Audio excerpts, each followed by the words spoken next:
વડોદરાના ડભોઈમાં દેવ ડેમમાંથી પાણી છોડાતા દેવ નદી અને ઢાઢર નદી બે કાંઠે થઈ. ઉપરવાસમાં ભારે વરસાદને પગલે ડેમમાં નોંધાઈ હતી પાણીની આવક. ડભોઈ તાલુકાના 11થી વધુ ગામોને કરાયા એલર્ટ.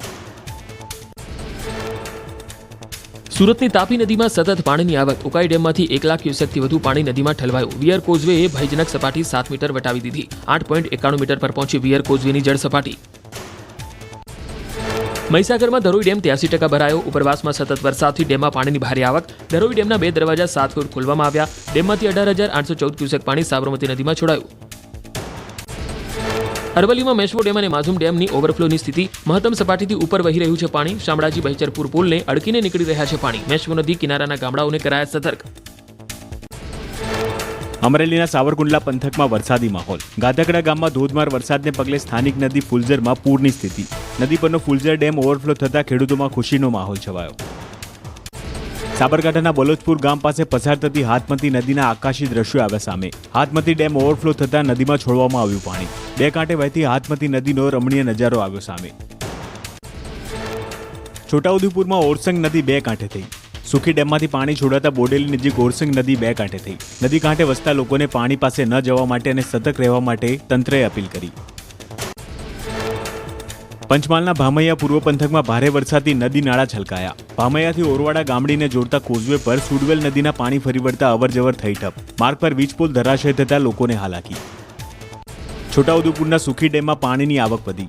ડેમના 6 દરવાજા ખોલી 12,500 ક્યુસેક પાણી ભારજ નદીમાં છોડાયું. નદી કાંઠાના 25 ગામોને એલર્ટ કરાયા. બોડેલી, પાવી, જેતપુર અને જાંબુઘોડા તાલુકાના ખેડૂતોને મળશે સિંચાઈનો લાભ.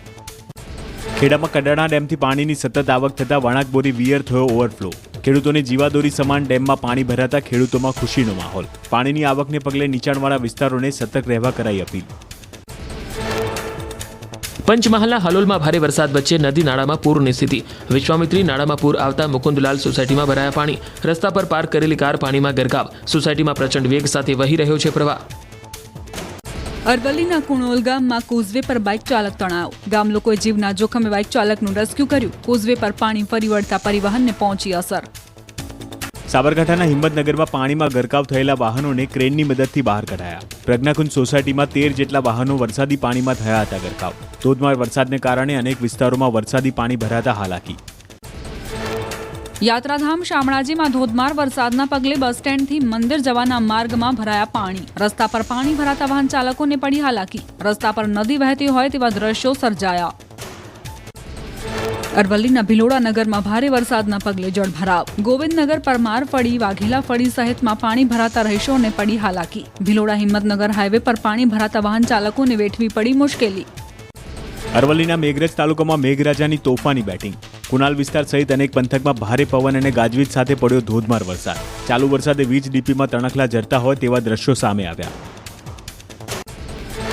હાલોલ ગોધરા બાયપાસ રોડ પરની સોસાયટીઓમાં કેડસમાં પાણી ભરાયા. રહેણાંક મકાનોમાં પાણી ઘૂસી જતા ઘરવખરી સહિતના સામાનને પહોંચ્યું નુકસાન. તંત્ર દ્વારા વરસાદી પાણીના નિકાલ માટે પાઇપલાઇનની કામગીરી અધૂરી છોડી દેવાતા સ્થાનિકોમાં આક્રોશ છવાયો. પંચમહાલના હાલોલમાં ભારે વરસાદને પગલે જનજીવન થયું પ્રભાવિત. ટાવર રોડ વિસ્તારમાં નદીની જેમ વહ્યા વરસાદી પાણી. અનેક વિસ્તારમાં વરસાદી પાણી ભરાતા વાહન ચાલકોને પડી હાલાકી. મહીસાગરના નવા કમાલપુર ગામમાં વરસાદી પાણી ભરાઈ જવાથી લોકોને હાલાકી. દર વર્ષે 8 ફૂટ સુધી પાણી ભરાઈ જતા મગર અને જીવલેણ જંતુઓને રહે છે ભય. અનેક રજૂઆત છતાં કોઈ ઉકેલ ન આવતા હાલાકી. હિંમતનગરમાં સ્વામિનારાયણ મંદિર પાછળ આવેલી મહંત વિલાસ સોસાયટીમાં પાણી ભરાતા હાલાકી. સ્થાનિકો ફસાયા હોવાની માહિતી મળતા ફાયર વિભાગે કર્યું રેસ્ક્યુ. લાઈફ જેકેટ, લાકડી સહિતની મદદથી લોકોને બહાર કઢાયા. પંચમહાલ જિલ્લાના હાલોલ પંથકમાં મેઘરાજાએ દળભડાટી બોલાવી. માર્ગો પર ઠેર ઠેર પાણી ભરાયા હોય તેવી સ્થિતિ જોવા મળી. ગાજવીજ સાથે વરસાદથી રસ્તાઓ પર નદીઓ વહી. વાહનો ઘૂંટણસામાં પાણી વચ્ચે ફસાયા.